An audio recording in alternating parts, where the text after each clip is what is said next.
Thanks for stopping by, guys, and welcome back to Scrap Mechanic. Now today we're going to be looking at a creation which I've shown off to some people on Discord. If you don't have my Discord yet, there is a link down in the description. I'm on it quite often and I do a lot of content with you guys, and I show off some of the things, works in progress and things like that, if you want to see those there. This is one of the creations I showed highlights of and teasers of in Discord. So some of you might already recognize this. This is my fully stabilized gun system.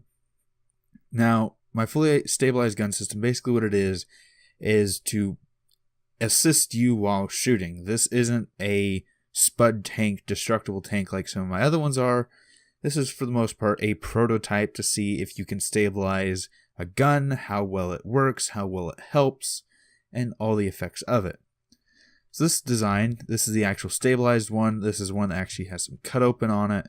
And this is one without the stabilizer, so we can see the effects that has. So the stabilizer uses a infinite stability glitch. This is a design based off of Alstrak and Brent Batch's infinite stabilizer design. Made a few modifications to make it more suitable for what I'm doing. This one is a bit smaller and less powerful, meaning that in the gun stabilization, the actual elevation, I should say, has two of them, as well as the gun mantlet and the gun stabilizer have to be the same weight to balance out. There's also one inside the body, which I can show you here, down there, which is a bit smaller because it doesn't have to support as much weight and isn't as important. Here's the other one. So now that we've actually seen the stabilizers, let's go ahead and hop in this one and we'll drive around and shoot. And I'll show you what it actually does.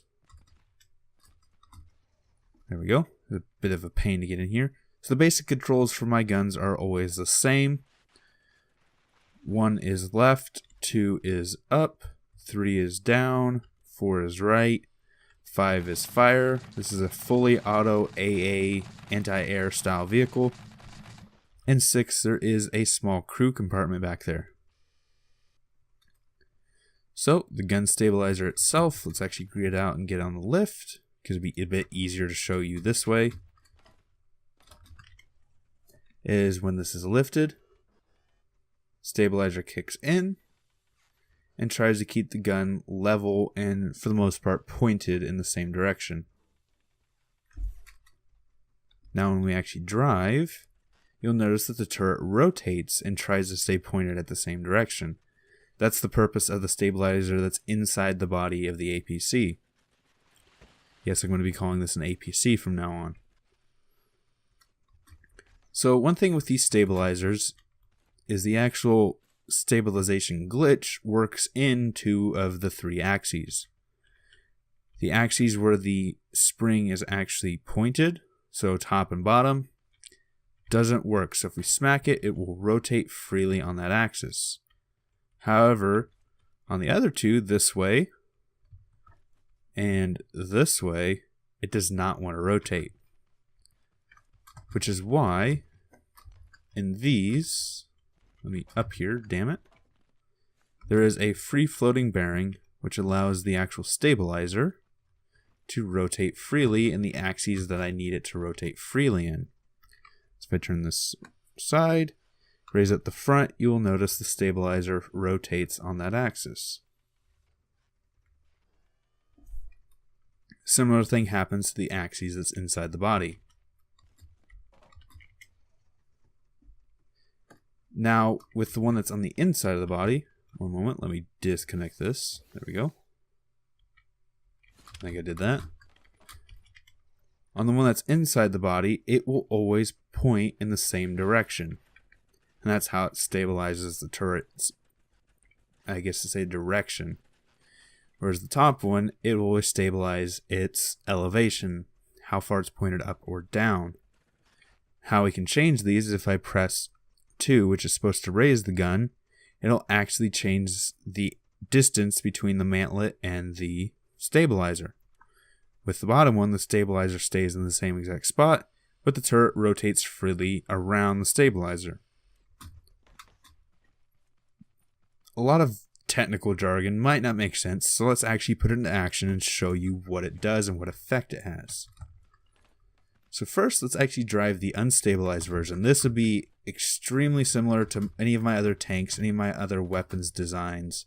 This has no stabilizer in the gun or down below.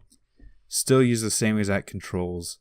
Let's drive it around and let's actually start firing. You can see where the bullets land.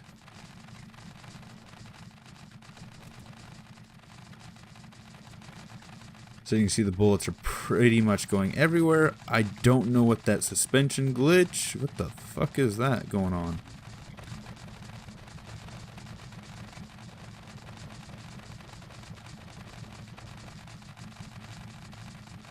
Excuse me?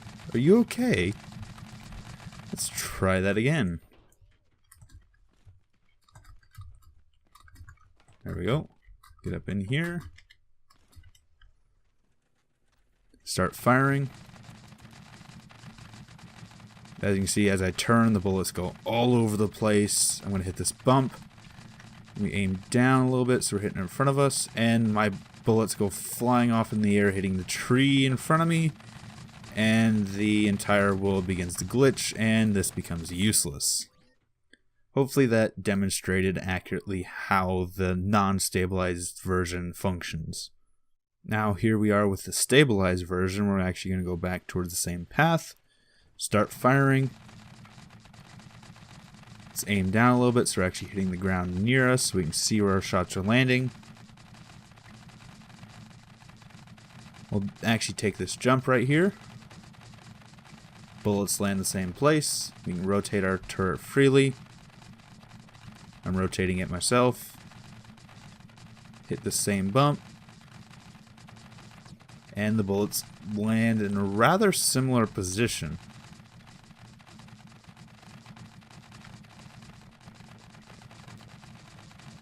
So now if we actually look at the gun bounces slightly to mimic the terrain to, how do I say, compensate for the terrain's movement. And this is all assisted. So you can still aim up and down while it's doing it. It doesn't override your controls. It's just trying to assist you and make sure you're hitting the right target. So if we give ourselves a target like, say we just want to hit that big thing over there, let's aim up, aim to the left. There we go, now we're starting to hit the silo. Let's see if we can keep the gun on the silo. We do have to help it aiming because it points in the same direction, it does not point at the same thing, so as we drive around, we will need to change the rotation of our turret slightly. Oops, I overcompensated there.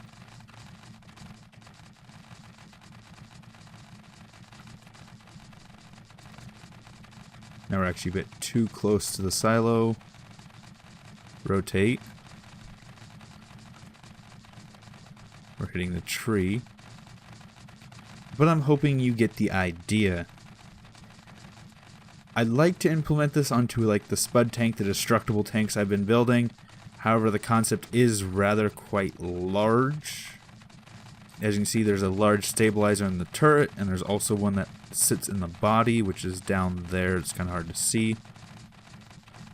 So implementing that in the Spud tank with armor would either be really hard to get small, or if I made like a big behemoth style Spud tank, maybe it'd be reasonable to do. So quickly what I'm going to do is I'm actually going to try and respawn that really glitchy one without the stabilizers. I'm not sure why that one's glitching. And I'm going to take these both through a similar course so you can actually side-by-side comparison their results. So give me one moment and I will be right back with that. Okay, I'm quickly going to say this before I start. I am not allowed to assist or try and help the gun stabilize in any way. I'm simply going to drive and let the gun shoot where it may and see where it lands. Now we're going to go ahead and start going.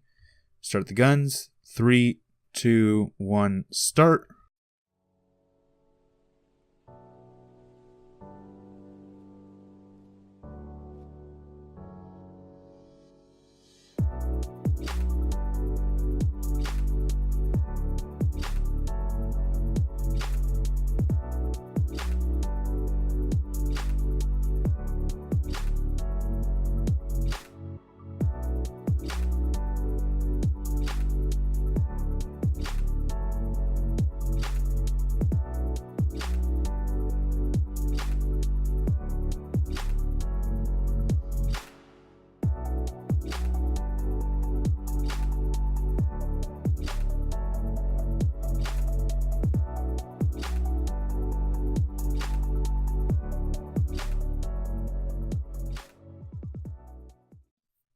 Now, I'm going to do one last run with the stabilized version. In this test, I'm actually going to try and assist the stabilizer to try and keep the gun straight at all times.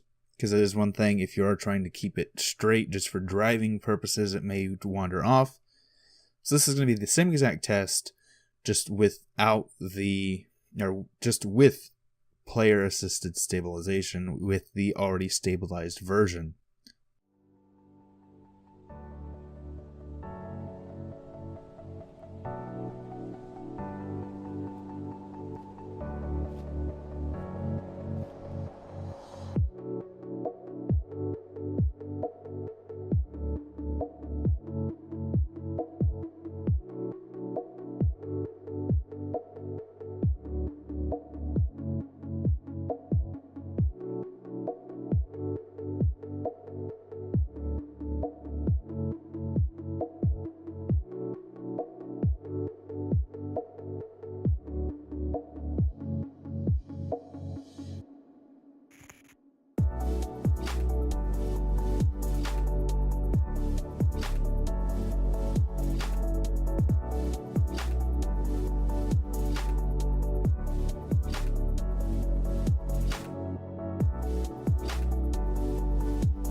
Alright, and hopefully those were pretty good tests showing what the difference is between a non-stabilized, stabilized, and a stabilized with player-assisted aid. So that's kind of the prototype. I think I said it before, but I do want to put these in spud tanks, like the destructible tanks I've been working on. But the problem is they are really bulky. As you can see, the stabilizer that's in the turret here, as well as the one that's in the body, take up quite a bit of room. With spud tanks, you need a lot of room for the armor itself. So that may be a bit of an issue. I may try and work it in if you guys want me to try. But this is my attempt at gun stabilization and a better PvP, maybe tank battle style. So I'm going to end it here. If you did enjoy this episode and you have any suggestions for future episodes, please leave them in the comments down below. Like what I'm doing. I forgot my whole fucking outro. Anyway, fuck it. Thanks for stopping by. Thanks for sticking around. Until next time. Peace.